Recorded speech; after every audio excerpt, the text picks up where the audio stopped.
ஓம் சாயிரா சாயிரா ஓம் சாயிரா சாயிரா ஓம் சாயிரா சாயிரா அன்பே சாயிரா பேரன்பே சாயிரா அகிலம் தளிக்க ஆத்மா விழிக்க அனுதினம் சாயிரா எங்கள் அன்பே சாயிரா ஒன்றே இறைவன் ஒன்றே பூமிக்கென்றும் சாயிரா சரணம் சாயிரா நன்றே செய்து வாழ்வோம் நாம் ஒன்றே செய்து வாழ்வோம் அன்பே சாயிரா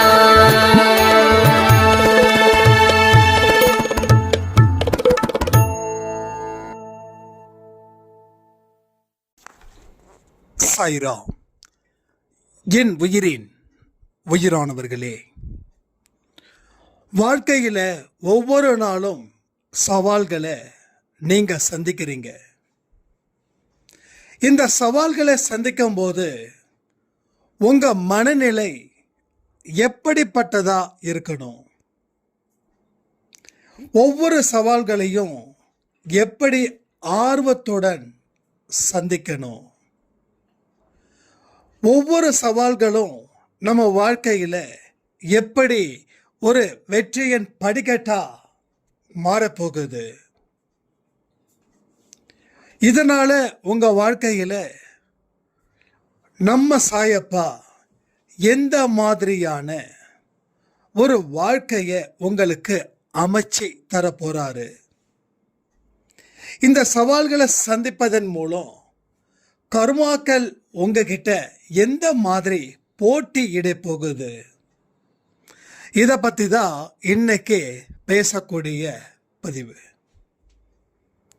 உங்கள் வாழ்க்கையில் பிரச்சனைகள் இருக்குது அப்படின்றவங்க மட்டும் இந்த பதிவை பார்த்தா போதும்.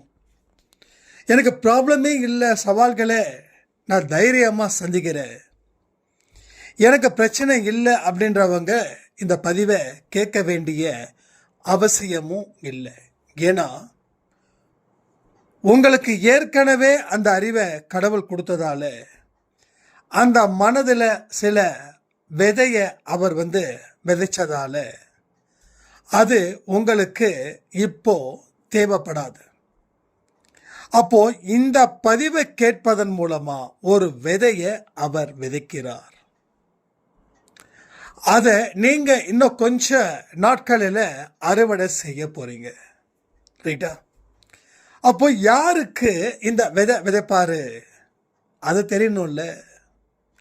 யாரெல்லாம் அதற்கு தகுந்த மாதிரி மனதை தயார் பண்ணி வச்சிருக்காங்களோ அவங்களுடைய மனசுல தான் இந்த விதைய விதைக்க போறாரு. அப்போ அந்த மனசுல எந்த மாதிரி இருக்கணும் அப்படின்னா, எப்படி ஒரு மண்ணுக்கு உரம் போடுறோமோ அதே போல உங்க மனதுக்கும் நம்பிக்கை அப்படின்ற உரத்தை போட்டு நீங்க கேட்க ஆரம்பிச்சிட்டீங்கன்னா அந்த இடத்துல தான் அவர் அந்த விதைய விதைக்க போகிறார். கேள்வி கேட்கலாமா? யாருடைய மனசுல விதைய விதைக்கணும்? கமெண்ட் பண்ணுங்க. அப்போ இந்த விதைச்சிட்டீங்க அப்படின்னா இன்னும் சில நாட்களில் உங்க முகத்துல பெரிய புண்ணுங்க. ஏன்னா நீங்க விதைச்ச விதையை விட அந்த அறுவடை செய்யக்கூடிய விஷயம் இருக்கே அது 10 மடங்கு வாய்ந்ததா மாறும். ஒரு சைராம் சொன்னாங்க, ஆரம்பத்தில் மிகப்பெரிய கஷ்டம் இந்த அன்பே சாய் பதிவை கேட்கறது. மனசுல ஏகப்பட்ட கஷ்டமும் கவலையும் இருக்கும்போது அதை சரி பண்ணுவதற்கு நம்மால முடியல. அதனால நான் கொஞ்ச நாள் கேட்டேன், கொஞ்ச நாள் விட்டேன். மறுபடியும் என்னமோ கேட்கணும்னு தோணுச்சு. அப்போ கூட நான் கேட்கல. திரும்பவும் ஒரு நாள் கேட்டு தான் ஆகணும்னு சொல்லி நள்ளிரவு 1:30 மணிக்கு நான் கேட்டேன் பதிவை. கேட்கும்போது கேட்கவே நம்மளுடைய பிரச்சனைகளுக்கு ஒரு மருந்தை சாயப்பா நமக்கு வாய்க்குள்ள ஊட்டிக்கிட்டே இருந்தா நம்மளுடைய ஆரோக்கியம் சடனா இன்ஸ்டண்டா கிளியர் ஆகிறது போல இருந்துச்சு அப்படின்னாங்க. இப்போ என்ன அர்த்தம் அப்படின்னா, இதில் செயல்படக்கூடிய விதம் ரொம்ப எளிது. ஆனால் அதை செயல்படுவதற்கு உண்டான விஷயத்தை நாம் அலசி ஆராய்ந்து எதை தேவையோ அதை எடுத்து எது தேவையில்லையோ அதை தூக்கி போட்டு பிரித்து பார்க்கறது இருக்குல்ல, அதுதான் ரொம்ப கஷ்டம். அதுக்கு தான் சில பேருக்கு ஒரு நாள் இல்லை ஒரு வாரம் இல்லை ஒரு மாதம் இல்லை ஒரு வருஷம். ஆனால் ஒரு வருஷத்துக்குள்ளேயே உங்கள் பிரச்சனைகளுக்கு முடிவுகளை கட்டிடலாம். நான் சொல்கிறது அதிகபட்சமாக. அப்போ அந்த 1-1:30 மணிக்கு கேட்ட சாய்ராமுடைய விஷயங்கள் ஒரே வாரத்தில் ஒரு சரியான கிளாரிட்டி கிடைச்சது. அந்த கிளாரிட்டி அவங்க வாழ்க்கையில் மிகப்பெரிய மாற்றத்தை ஏற்படுத்திச்சு. அப்போ அவங்களுக்கு இயல்பாக ஒரு வாரத்தில், உங்களுக்கு இயல்பாக ஒரு வருஷத்தில், அவ்வளோதான். ஆனால் நடக்க வேண்டியது கண்டிப்பாக நடக்கும். என்னைக்கு நீங்கள் அவரிடம் உங்களை ஒப்படைத்தீர்களோ, ஒப்படைக்கப்பட்ட மறுகணமே அவர் விதையை போட்டுட்டார்னு அர்த்தம். அதனால் நம்பிக்கையோட இந்த பதிவை முழுசாக கேளுங்க. ஒரு சவால்களையும் நாம் எப்படி சந்திக்க வேண்டும் என்றால், இது சாயப்பா நடத்தக்கூடிய போர். சாயப்பா நடத்தக்கூடிய போர். அந்த போரில் நீங்கள் போர் வீரர்களாக செயல்படுகிறீர்கள். நான் சொல்றது முழுசா கற்பனை பண்ணுங்க. அவர் தான் இந்த போரை வழி நடத்துகிறாரு. நாம் எல்லாரும் என்னது, அந்த போர் வீரர்கள். இந்த போர் வீரர்களாக இருந்து அந்த போராட்டத்தை நம்ம நடத்துகிறோம். நமக்கு தலைமை தாங்குறவரோ கடவுள். ஒவ்வொரு யுத்தியை பயன்படுத்துகிறாரு. சில இடத்துல பொறுமையாயிரு, சில இடத்துல வேகம் எடு, சில இடத்துல ஸ்லோவாயிரு, சில இடத்துல எதுவுமே செய்யாத, சில நேரத்தில் பதுங்கு, சில நேரத்தில் பாஞ்சிடு. ஆனால் வெற்றியை தீர்மானிக்கிற சக்தியை எனக்கு கொடுத்துடு. ஒட்டுமொத்த சக்தியை நீ ஏற்படுத்து. எந்த ஒரு விஷயமா இருந்தாலும் சரி, உங்களுடைய ஒட்டுமொத்த சக்தியையும் ஒட்டுமொத்த பலத்தையும் ஒன்று திரட்டுனா உங்களால் ஜெயிக்க முடியுமா, ஜெயிக்க முடியாதா? சரி, ஒட்டுமொத்தமான பலத்தை நான் எப்படி உருவாக்க முடியும்? சரியான கேள்வி இல்லை. உடல் பலம், மனபலம், இதை தெளிவாக எல்லா பதிவுலையும் சொல்லியாச்சு. சரி, இந்த பலம் இருந்தால் போதுமா? வெற்றியை கடவுள் தந்துடுவாரா? வேற என்னமோ ஒன்று தேவை இருக்குல்ல. ஸோ எத்தனையோ பேருக்கு உடல் பலம் இருக்கு, மனபலம் இருக்கு, ஆனால் தோல்வியை நெருங்கிக்கிட்டே இருக்குது. தோல்விகளை இருந்து மேல முடியல. ஒரு சாய்ராம் திருச்சியில் இருக்காங்க. அந்த சாய்ராம் என்ன தெரியுமா, எதை வந்தாலும் நான் கலங்க மாட்டேன். உடல் பலத்தையும் நான் பெரிதாக மதிக்கிறேன், மனபலத்தையும் பெரிதாக மதிக்கிறேன். அதுக்கு அவேர்னஸ் கொடுத்துக்கிட்டே இருக்க.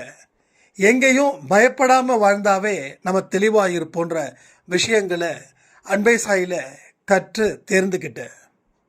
ஆனாலும் எனக்கு ஏன் வெற்றி வரலை? அந்த வெற்றி எனக்கு எப்படி சாத்தியமாக்கப்படுதுன்னு தெரியல. எல்லாமே பர்ஃபெக்டாக இருக்குது அப்படின்னாங்க. அப்போ தான் ஒரு விஷயம் எனக்கு தோணுச்சு. உடல் பலம் ப்ளஸ் மனபலம். எஸ், இதை தாண்டின ஒரு விஷயங்கள் என்ன தெரியுமா? நம்ம நிறையா சொல்லிட்டோம், இருந்தாலும் இந்த பாயிண்ட்டை வச்சு சொல்லும்போது அது இன்னும் உங்களுக்கும் அது யூஸ் ஆகிருக்கும்ல. அப்போது ஏழைகளுக்கு உதவி செய்வது, ஏழைகளுக்கு உதவி செய்வது.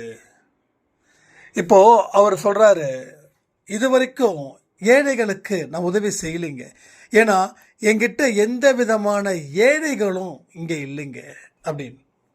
அப்போது ஏழைகள் தான் முன்னாடி வந்தால் அவர் உதவி செய்கிறாரு. ஏழைகள் இல்லாதப்போ ஏழைகளை தேடி கண்டுபிடிச்சி எப்படி உதவி செய்ய முடியும் அப்படின்னு அவருடைய கேள்வி. இது அருமையான கேள்வி, உண்மையில சொல்கிற அருமையான கேள்வி. அதுக்காக உதவி செய்யாமல் இருந்துட முடியுமா? ஒன்றும் இல்லை.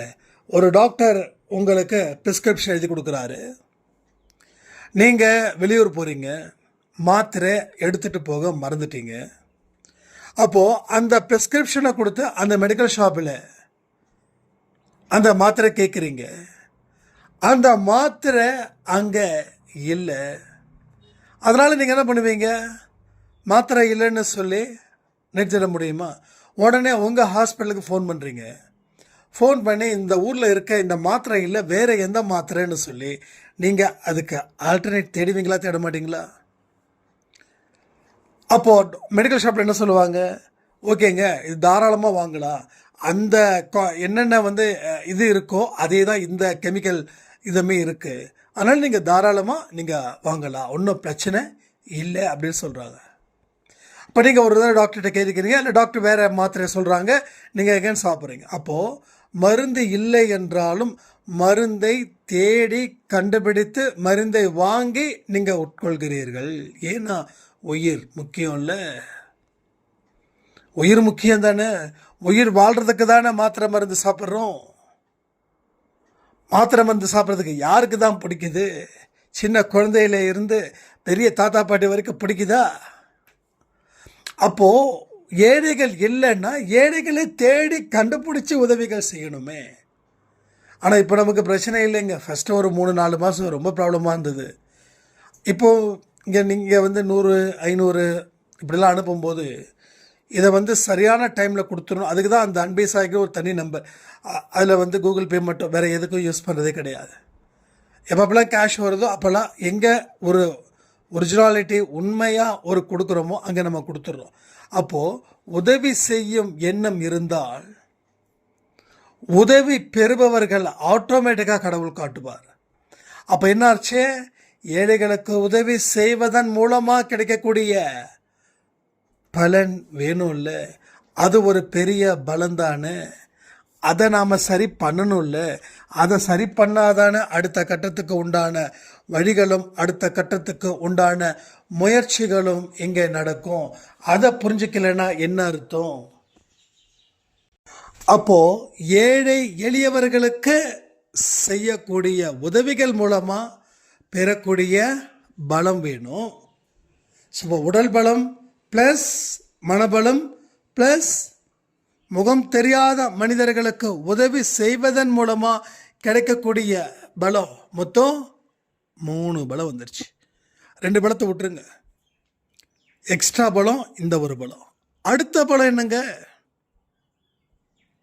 பெரியவர்களை மதிப்பதன் மூலமாக, பெரியோர்களிடத்தில் ஆசீர்வாதம் வாங்குவதன் மூலமாக, பெரியோர்களை எதிர்த்து பேசாமல் அவங்க முன்னாடி அடக்கமா, அவங்க முன்னாடி அமைதியாக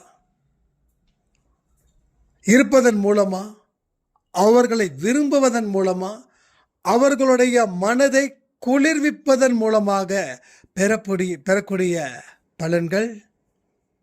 அப்போ எத்தனை பலம்? இப்போது ஏழைகளுக்கு செய்யக்கூடிய உதவிகள் செய்யக்கூடியது மூலமாக கிடைக்கிற ஒரு பலன் ப்ளஸ் என்னது? உங்கள் பெற்றோர்களையும் பெரியவர்களையும் மதிப்பதன் மூலமாக பெறக்கூடிய ஒரு பலன். அடுத்தது எல்லோருக்கிட்டையும் அன்பாக இருப்பதன் மூலமாக பெறக்கூடிய பலன்.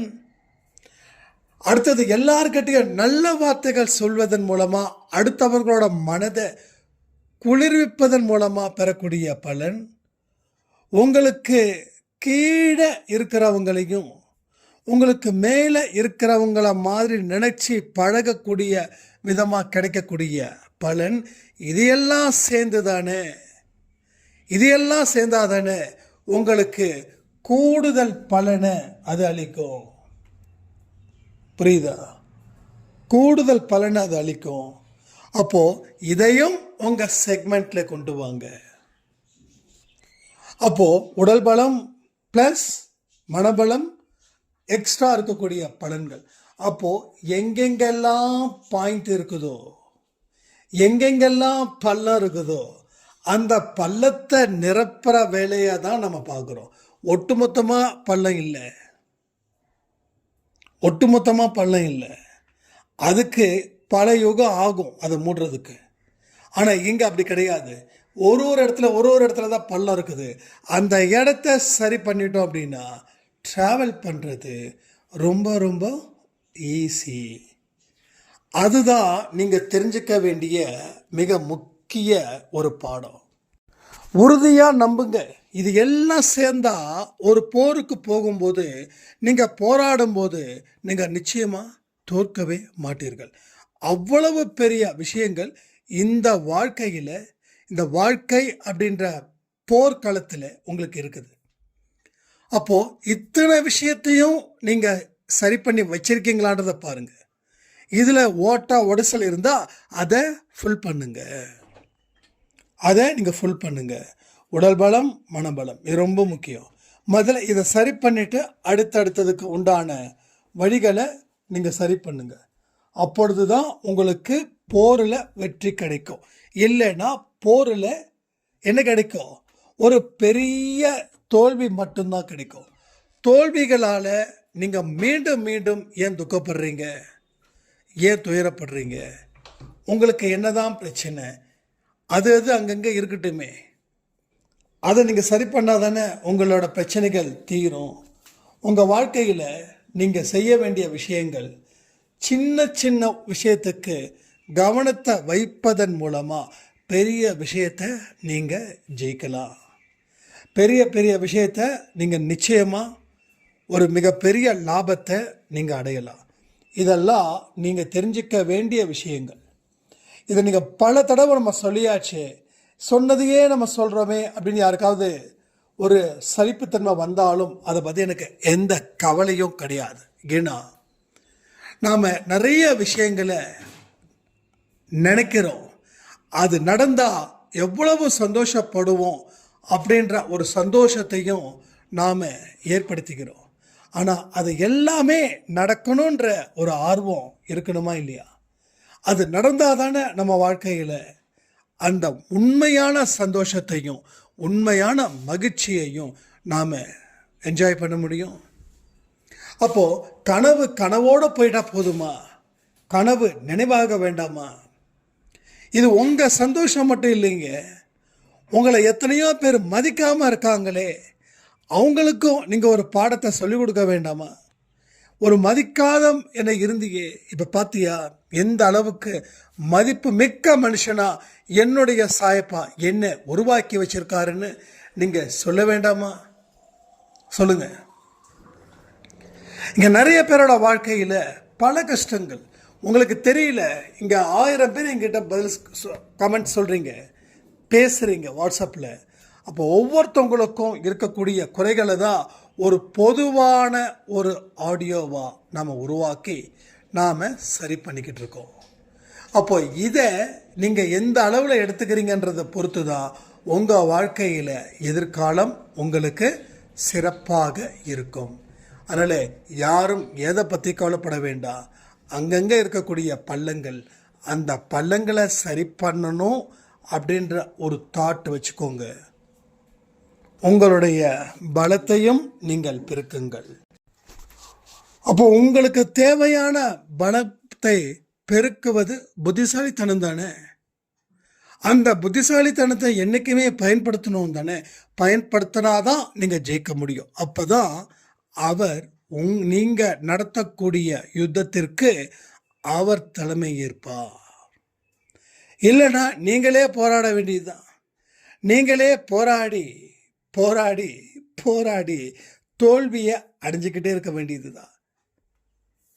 அப்போ அந்த உடல் பலம் மனபலம் சரியாக இருக்குங்க, தெளிவாக இருக்குதுங்க சொன்னோமே. சொன்னதுக்கு அப்புறம் அவர் என்ன தெரியுமா சொன்னார்? அவர் சொன்னது அப்படியே சொல்கிறேன். இப்போ நல்ல நம்பிக்கை இருக்கு, வாழ்க்கையில் குறைகள் கொஞ்சம் குறைஞ்ச மாதிரி ஒரு ஃபீல் ஆகுதுன்னு. 2 வாரத்தில் ரிசல்ட், ஜஸ்ட் 2 வீக்ஸில். ஆனால் இன்னும் ஒரு உதவி செய்யலை. நல்லா புரிஞ்சுக்கோங்க, இன்னும் உதவி செய்யலை. கரெக்டுங்க, நீங்கள் சொல்கிறது கரெக்டுங்க. ஆள் யாரும் கிடைக்கலன்னு சொல்லி வந்தால் தானே உதவி செய்ய முடியும், அந்த தாட்டில் இருந்துட்டேன். இப்போ நீங்கள் சொல்லக்கூடிய விஷயங்கள் பார்த்தா யோசிக்க வைக்குதுன்னு. அதே போல் தான் நம்ம அன்பை சாயில கமெண்ட் பண்ணாங்க ஒரு மல்லிகா சாயிரம். உங்களோட கமெண்ட் கூட நான் பின் பண்ணி வச்சுருக்கேன்னு நினைக்கிறேன். ரொம்ப சிறப்பாகவே இருக்குதுங்க எல்லா விஷயமும். ஒவ்வொரு நாளும் இந்த பதிவை கேட்பதன் மூலமாக ஒரு நம்பிக்கையும் பொறுமையும் அதிகரிக்குதுன்னு. ஸோ எல்லாமே நல்லபடியாக தான் இங்கே நடக்குது. நாம் முயற்சி செய்தால் மட்டும்தான். நம்ம முயற்சி செய்யலைன்னா நீங்கள் கேட்குற அத்தனையுமே வீண். அதாவது உழைச்சா சம்பாதிக்கலாம், இது எல்லாருக்கும் தெரியும். ஆனால் உழைச்சா பெரிய பணக்காரன் ஆகிட முடியுமா? அப்போ உழைக்கிறவங்க எல்லாம் பணக்காரன் ஆகணும். அப்போ உழைக்கிறவங்கள 10% பணக்காரர்களாக இருக்கிறாங்க, மீதி 90% எப்படி இருக்கிறாங்க தெரியுமா? எப்படி இருக்காங்க? நார்மலாக இருக்காங்க. அந்த 10% ஆர்வத்துடன் உழைத்தார்கள், 90% வேறு வேலையின்றி உழைத்தார்கள். இவன் உழைச்ச நேரத்தோட அவன் அதிக நேரம் உழைச்சிருப்பான். யாரு? அந்த 90%. ஆனால் அவன் முன்னுக்கு வரல, ஏன்னா வேறு வழி இல்லாமல் உழைத்தார்கள். இவனுக்கு ஆர்வமும் அக்கறையும் எல்லாமே இருந்தது. அப்போ முழு மனதோட இவன் உழைத்தான், இவன் பணக்காரனாக. அவ்வளோதான். இது ஒரு எக்ஸாம்பிளுக்கு தான் சொல்கிறேன். எல்லா விஷயத்திலையும் ஆர்வத்துடன் செய்து பாருங்கள், நீங்கள் உங்கள் வாழ்க்கையில் எங்கேயோ போவீங்கன்னு சொல்லி இந்த பதிவை நான் முடிக்கிறேன். ஜெய் சாய்ராம்.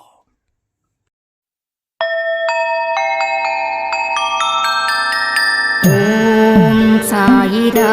சாயிரா.